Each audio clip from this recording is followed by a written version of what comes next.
संजय कुमार गुप्ता आप सभी का संजय गुरुकुल कोचिंग क्लास में स्वागत करता हूं। आज हम हिंदी का टॉपिक अलंकार पढ़ेंगे। अलंकार क्या है? अलंकार से काव्य की शोभा बढ़ाने वाले को हम अलंकार कहते हैं। जैसे औरतों का होता है श्रृंगार, श्रृंगार का शोभा को बढ़ाता है तो आभूषण बढ़ाते हैं। वैसे आभूषण बढ़ाते हैं, वैसे हमारे क्या होता है, शब्द होते हैं हिंदी में, कुछ काव्य होते हैं, उन्हीं की जो शोभा बढ़ाते हैं उसे अलंकार कहते हैं। अलंकार देखा जाए तो मुख्य दो होते हैं, लेकिन तीन टाइप में पढ़ा जाता है। पहला होता है शब्दालंकार, अर्थालंकार और उभयालंकार। शब्दालंकार जो होता है शब्द के आधार पर इसकी शोभा बढ़ाते हैं, अर्थालंकार में अर्थ के आधार पर, उभयालंकार में दोनों। ठीक। शब्दालंकार में कुछ टाइप होते हैं, कुछ प्रकार है उनके। अनुप्रास अलंकार, वाक्य अलंकार, सलंस अलंकार, बारी बारी से पढ़ रहे हैं। अनुप्रास अलंकार में क्या होता है? अनुमान्य होता है बार बार, बार बार कई बार आए। अब प्रास माने होता है वर्ड, यानी वर्ड कई बार आए उसे अलंकार कहते हैं। ऐसे नहीं काफी कैसे रहेंगे अनुप्रास अलंकार, यानी किसी व्यक्ति या वस्तु, किसी व्यक्ति या वस्तु के प्रयोग में बार बार आने वाले वर्णों जो काव्य की शोभा बढ़ाए उसे अलंकार कहते हैं। उदाहरण में देखें, चारु चंद के चंचल खेल खेल ही जलथल में। पहले देखो, चा या एक बार, दो बार, तीन बार आया ना, तो कई बार आए तो अनुप्रास अलंकार कहलाता है।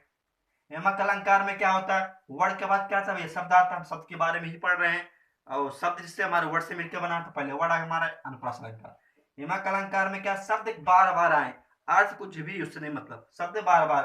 कनक कनक तेज गुना, माँ पद का अधिकार, ये हमारा यमक अलंकार होता है। एक कनक का अर्थ होता है सोना, दूसरे कनक का अर्थ होता है धतूरा। ऐसे आपको कॉपी में लिखना है। श्लेष अलंकार क्या? श्लेष अलंकार में क्या होता है भाई, शब्द के बारे में पढ़े। श्लेष अलंकार में क्या है, शब्द एक बार आएगा लेकिन उसके अर्थ अनेक होंगे। जैसे आप कुछ भी कहे मैं तो हरि कृपा मानता हूं, मतलब क्या, मुख्य कौन है? ये हरि है। मुख्य कौन है? हरि है। एक शब्द मुख्य होगा, उसी की बार बार, एक व्यक्ति हरि की कुछ भी अलग बात कह रहा है और एक व्यक्ति केवल हरि की बात कर रहा है। ठीक, मतलब हरि के कोई मतलब अच्छा बोल रहा है, कोई बुरा, बात किसी और हरि की बात हुई। शब्द कौन है? श्लेष अलंकार। ठीक। अर्थ अलंकार के बात, अर्थ के आधार पर होगा वर्णन। पहला क्या, उपमा। उपमा, उपमा किसे कहते हैं? तो हाँ, जहां उपमेय में उपमा, जहां उपमेय में उपमान की तुलना की जाए वहां क्या कहलाता है? उपमा कहते हैं। जहां उपमेय में उपमान की संभावना हो उसे उपमा कहते हैं। संभावना यानी तुलना की जा रही है, जहां एक वस्तु से दूसरे वस्तु की तुलना हो तो क्या कहलाता है? उपमा कहलाता है। जैसे देखिए, शीला के गाल चंपा जैसे गोरा है, उपमा, यहाँ तुलना की जा रही, उसके जैसा है। तो अगर जैसा वर्ड कहीं मिल जाए, जैसा वैसा, उपमा अलंकार कहलाएगा। ठीक। रूपक अलंकार की बात करते हैं। रूपक अलंकार में क्या होता है?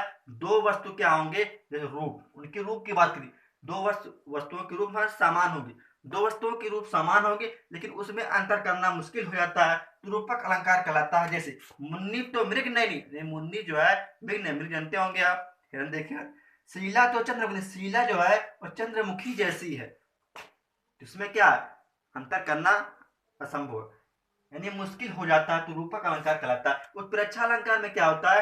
एक जैसे ही होने की संभावना, यानी इसे दो व्यक्तियों को खड़ा करिए तो उसमें अंतर करना संभव हो जाए, जैसे क्या, तो जोड़वे लोग होते हैं, तो हमारे क्या उत्प्रेक्षा अलंकार कहलाता है। उत्प्रेक्षा अलंकार में देखिए तो लिखा है, कल पार्टी मुन्नी बहुत खूबसूरत लग रही थी, मानो जैसे शरीर लियोना आ गई। तो यहाँ पे अगर मानो, मानो या जैसे कुछ वर्ड आ जाए, या लेकिन, या जैसे, ठीक, तो ये उत्प्रेक्षा अलंकार कहलाते हैं। संभावना, उसके संभावना, तो उत्प्रेक्षा अलंकार कहलाते हैं। ठीक। अतिशयोक्त क्या है? अतिशयोक्त में कुछ वर्ड होंगे उसे बढ़ा चढ़ा कर बात की जाए, जैसे कोई व्यक्ति है, अच्छा है, अच्छा नहीं, बहुत अच्छा है, यहाँ क्या अतिशयोक्त अलंकार है, अच्छा लेकिन उसे बहुत अच्छा बोला जा रहा है, बढ़ा चढ़ा के बात। जैसे आगे नदियां पड़ी अपार, घोड़ा कैसे उतरे उस पार, राणा ने सोचा इस पार, तब तक चेतक था उस पार।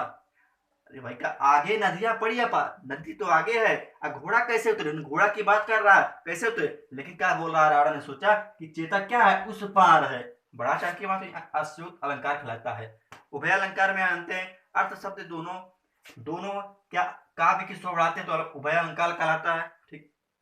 अलंकार कुछ नहीं है, अलंकार समझ लिए क्या, शोभा है, आभूषण है काव्य की, बस। जय हिंद।